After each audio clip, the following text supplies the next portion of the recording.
GST unit number 3 के बारे में बात करेंगे, जहाँ पे हम आज देखेंगे जीएसटी ऑडिट के बारे में। और जो भी रिटर्न है GSTR 1, GSTR 3B और क्वार्टर रिटर्न मंथली पेमेंट के बारे में शॉर्ट में रिवीजन करेंगे।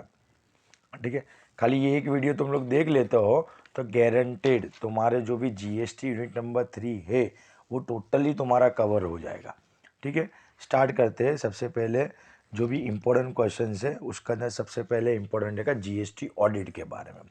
ऑडिट का मतलब क्या होता है कि जो भी हम लोग ने एंट्रीज वगैरह किए या जो भी अभी तक हम लोग ने किया है वो बरोबर है कि नहीं है वो चेक करना। ठीक है, तो जीएसटी ऑडिट के लिए क्या करना है, तो लगभग तुम लोग को कितने टॉपिक दिए है गए, लगभग है 50 पॉइंट है क्या, कितने पॉइंट है, 50 पॉइंट है। पर उतने सब तुम लोग को करके नहीं जाने हैं, 20 से 22 जो भी है वो टॉपिक कर लेना। मतलब छोटे छोटे सेंटेंस वगैरह है पर जिसके अंदर क्या है, एग्जामिनेशन करना होता है, वेरीफाई वगैरह करना होता है। ठीक है, तो सबसे पहले नंबर के अंदर तुम्हारा क्या एग्जामिनेशन करना है। अब जीएसटी ऑडिट है तो जीएसटी लगा के नहीं लगा वो हम लोग देखेंगे। जीएसटी लगता है किसके ऊपर है, सप्लाई के ऊपर लगता है। तो सबसे पहले हम एग्जामिन करेंगे कि क्या ये सप्लाई है कि नहीं है, सेक्शन नंबर 7 के हिसाब से।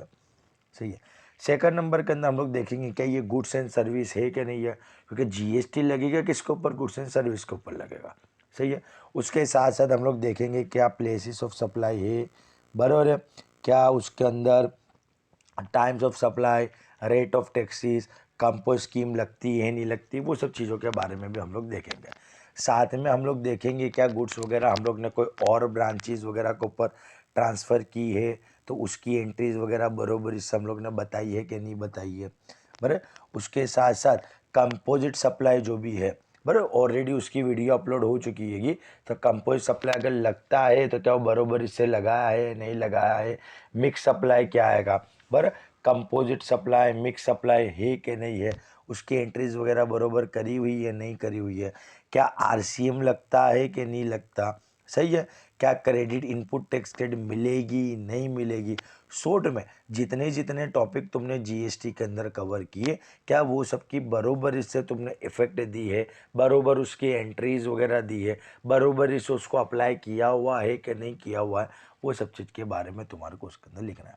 सही है, जैसे कि यहाँ देख तेरे को दिया है टाइम्स ऑफ सप्लाई के बारे में, कंपोजिट कंटिन्यूस सप्लाई करते हो नहीं करते हो, पर एसोसिएट एंटरप्राइज है कि नहीं है, वो सब के बारे में।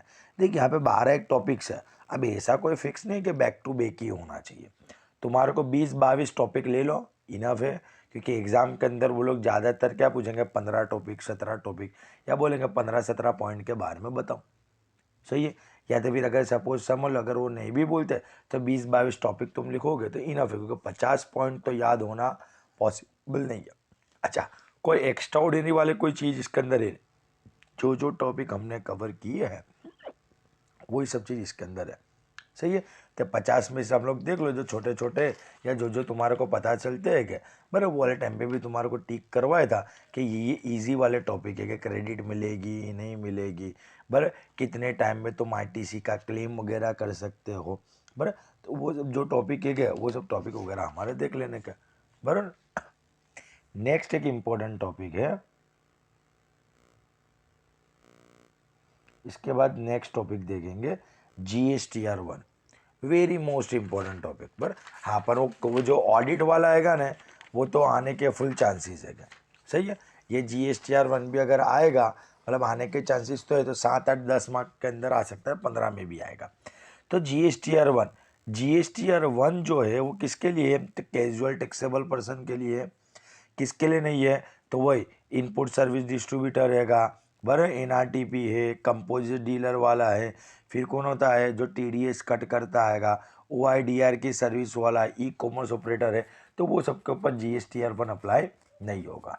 सही है, GSTR 1 जिसके ऊपर भी अप्लाई होगा उसको करना क्या आएगा, तो उसको क्या करना है, मंथली मंथली रिटर्न फाइल करना है। अच्छा, मंथली मंथली कब रिटर्न फाइल करना है, तो 10 तारीख तक वो क्या कर सकता है, मंथली मंथली रिटर्न फाइल कर सकता है। मतलब 1 तारीख से 10 तारीख तक वो क्या करेगा, रिटर्न फाइल करेगा, बराबर ना। और GSTR जो 1 हैगा वो तुम 11 तारीख से लेके 15 तारीख के बीच में अपलोड नहीं कर सकता हो, बराबर। और उसके साथ साथ क्या बोला हुआ है कि ये सब बात कब की थी, बिफोर 2021 की थी, बट 1/1/2021 के बाद उन्होंने क्या कर दिया, डेट वगैरह सब चेंज कर दी। अगर तुम quarterly return and monthly payment करते हो तो तुम्हारे डेट कौन सी कर दी, 13th डे कर दिया, सही है।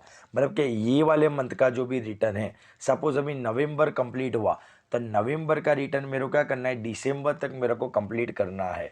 अच्छा, पहले क्या था कि 10 दिसंबर तक तुम लोग पे कर सकते हो, नवंबर का रिटर्न 10 दिसंबर के पहले तुम्हारा क्या करना है, रिटर्न वगैरह फाइल कर देना है, पेमेंट वगैरह कर देना है। बट 1/1/2021 के दिन से वो क्या लेके आए, नवी स्कीम लेके आए, क्वार्टरली रिटर्न मंथली पेमेंट वाली। तो क्वार्टरली रिटर्न मंथली पेमेंट में क्या लेके आए कि भाई तुम्हारे रिटर्न क्वार्टरली भरने का, बट पेमेंट मंथली मंथली करो। तो मंथली मंथली पेमेंट के लिए भी क्या करा, नेक्स्ट मंथ की 13 तारीख कर दी। मतलब नवंबर का भरना है तो क्या करना है, 13 दिसंबर तक तुम लोग पेमेंट कर सकते हो ना। अगर दूसरी कोई कंडीशन में मतलब क्वार्टर रिटर्न तुम लोग पे नहीं कर, मतलब मंथली मंथली कर, तो फिर तुम्हारे लिए कौन सी तारीख हो गई, 11th हो गई। पहले थी कौन सी, 10 वाली तारीख थी, उसको चेंज करके अभी कौन सी कर दी, 11th वाली कर दी, सही है।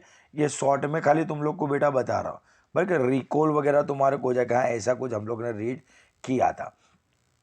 उसके साथ साथ आता है जीएसटी के बारे में, GSTR 1 के बारे में। तो देख GSTR 1 के बारे में अपने देखा था कि भाई यहाँ पे ट्रांजेक्शन कैसे होते हैं, B2B वाले ट्रांजेक्शन होते हैं और B2C वाले होते हैं, मतलब बिजनेस टू बिजनेस वाले होते हैं। तो बिजनेस टू बिजनेस वाले ट्रांजेक्शन है तो चाहे इंटर स्टेट होवे चाहे इंट्रा स्टेट होवे, इनवॉइस तेरे को डिटेल वाला इश्यू करना पड़ेगा, सही है। बट जहाँ पे बात आती है B2C, तो B2C के अंदर भी दो पार्ट डिवाइड होते हैं, इंटरा स्टेट और इंटर स्टेट हैगा, सही है। तो इंटर स्टेट में भी दो पार्ट में डिवाइड करा है। इंटर स्टेट में 2.5 लाख से ज़्यादा वाला होवे तो इनवॉइस वाइज डिटेल तेरे को अपडेट करनी पड़ेगी, जबकि 2.5 लाख से कम हैगा और इंट्रा स्टेट हैगा तो कंसोलिडेटेड डिटेल वाला अगर तुम अपलोड कर दोगे, मतलब कंसोलिडेटेड डिटेल वाली इंफॉर्मेशन दोगे तो भी क्या होगा, चल जाएगा, सही है। उसके साथ साथ अगर तेरा एनुअल टर्नओवर 5 करोड़ से ज़्यादा का है और तेरा कैसा है, B2B वाला ट्रांजेक्शन है, तो तेरा क्या करना है, सॉरी 5 करोड़ से कम का है, 5 करोड़ या 5 करोड़ से कम का है, तो तेरा ट्रांजेक्शन कैसा है, B2B वाला है, बिजनेस टू बिजनेस है, तो 4 डिजिट का HSN कोड तेरा चलेगा। बराबर नहीं, B2C के अंदर भी क्या आएगा, ऑप्शनल है कि भाई 4 डिजिट का हो तो चलेगा, बाकी HSN कोड नहीं होगा तो भी चलेगा। अगर तेरा टर्नओवर कैसा है, 5 करोड़ से कम हैगा तो। बट अगर तेरा टर्नओवर 5 करोड़ से ज़्यादा है तो फिर कंपलसरी चाहे B2B होवे का तो B2C होवे, 6 डिजिट वाला HSN कोड का होना जरूरी है। बराबर, ये GSTR 1 का नॉर्मल वाला था। ये सब चीज़ तुम्हारे को वहाँ पर जो बतानी है, 8, 10, 12, 15 में कोई का भी क्वेश्चन होवे इसके बारे में तुम इन्फॉर्मेशन दोगे तो तुम्हारा क्या हो जाएगा, इजीली काम हो जाएगा और आराम से तेरे क्या हो गए, 4 एक पे तो आराम से इतने के अंदर भरा जाएंगे। अब हम लोग देखेंगे आगे, तो आगे एक और इम्पोर्टेंट टॉपिक के क्वार्टर रिटर्न मंथली पेमेंट, सही है। अब क्वार्टर रिटर्न मंथली पेमेंट है क्या, तो क्वार्टर रिटर्न मंथली पेमेंट की जो स्कीम है वहाँ पे तेरे को रिटर्न कैसे फाइल करना है, क्वार्टरली, बट उसका पेमेंट कैसे देना है, मंथली तेरे को पेमेंट करना है। अच्छा, ये वाली स्कीम है किसके लिए, तो भाई जो लोगों का टर्नओवर 5 करोड़ से कम है उन्हों के लिए ये वाली स्कीम्स अवेलेबल है। बराबर, जहाँ पे तुम क्या कर सकते हो कि भाई क्वार्टरली रिटर्न फाइल कर सकते हो, पर पेमेंट तो कैसा करना है, मंथली तुम्हारे को पेमेंट कर देना है, सही है। यहाँ पे तुम्हारे ऑप्शन हैगा, एलिजिबिलिटी वगैरह दिया हैगा, बराबर के 5 करोड़ रुपए की तुम्हारे क्या होना चाहिए, टर्नओवर वगैरह होना चाहिए, उससे ज़्यादा का नहीं होना चाहिए। बराबर, फी कंसोलिडेटेड रिस्ट्रिक्शन वगैरह ये सब के बारे में तुम्हारे डिटेल के अंदर बताया हुआ है। बराबर, तो एक बार वो देख लेना तो ईजिली क्या हो जाएगा, तुम्हारा काम हो जाएगा। अब आता है नेक्स्ट वाला टॉपिक है GSTR 3B। सॉरी देख, उसके पहले जो ये देखा ना अपने क्वार्टर रिटर्न मंथली पेमेंट, उसके अंदर वो IFF वाला भी अपनों ने देखा था।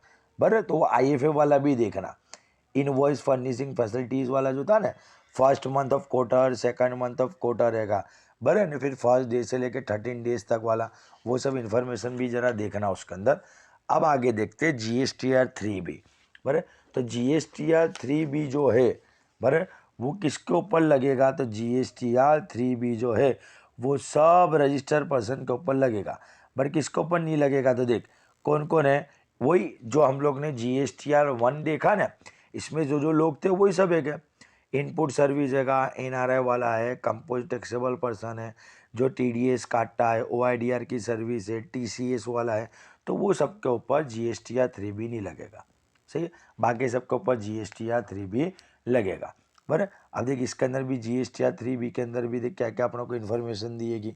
तो GSTR 3B के लिए अपने देखिए टेबल वगैरह सब करा था, बराबर है, कि क्या क्या दिया है उसके अंदर। तो सबसे पहले यहाँ पे जो दिया है, ये स्टेट ऐसे है जहाँ पे उनको रिटर्न कब फाइल करना है, 22 डे को करना है। अच्छा 3B है कैसा, क्वार्टरली रिटर्न है।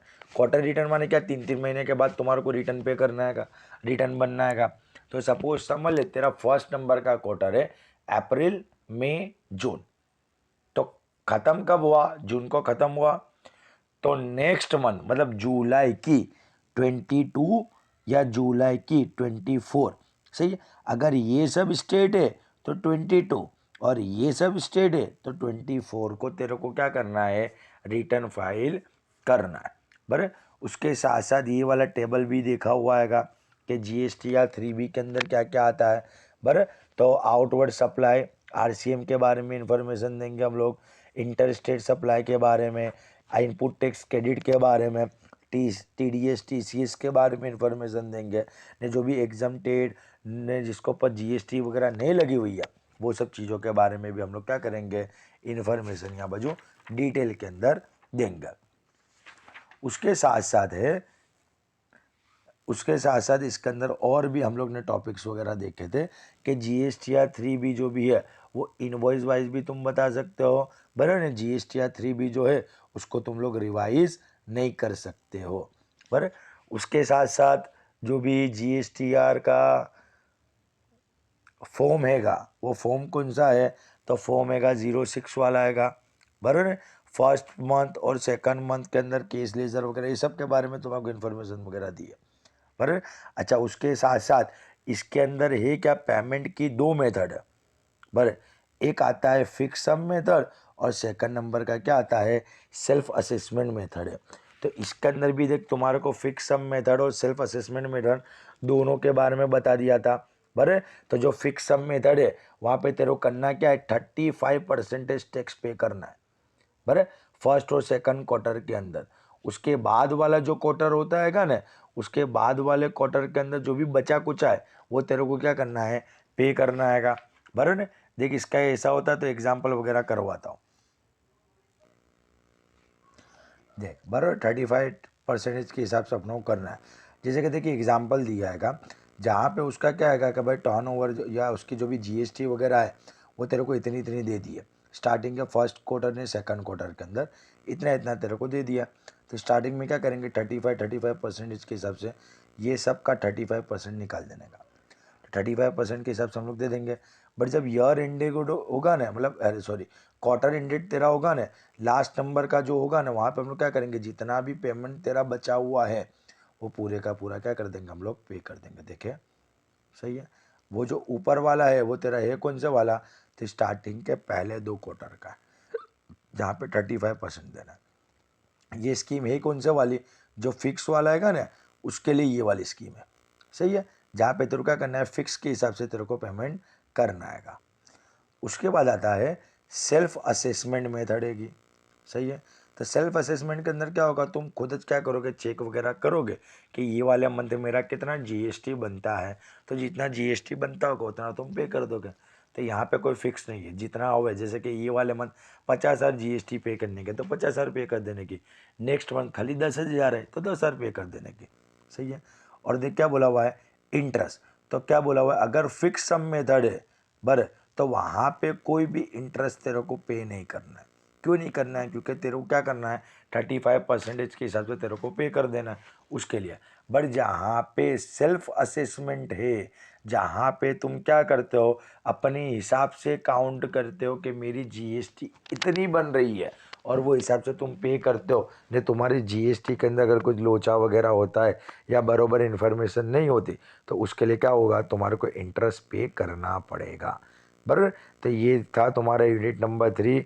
इसके अंदर जो जो इम्पोर्टेंट चीज़ें थी वो सब इम्पोर्टेंट चीज़ें हम लोग ने कवर कर दी है। बराबर है। आराम से 15 मार्क्स तुम्हारे कवर हो जाएंगे, इतना खाली करके चले जाना।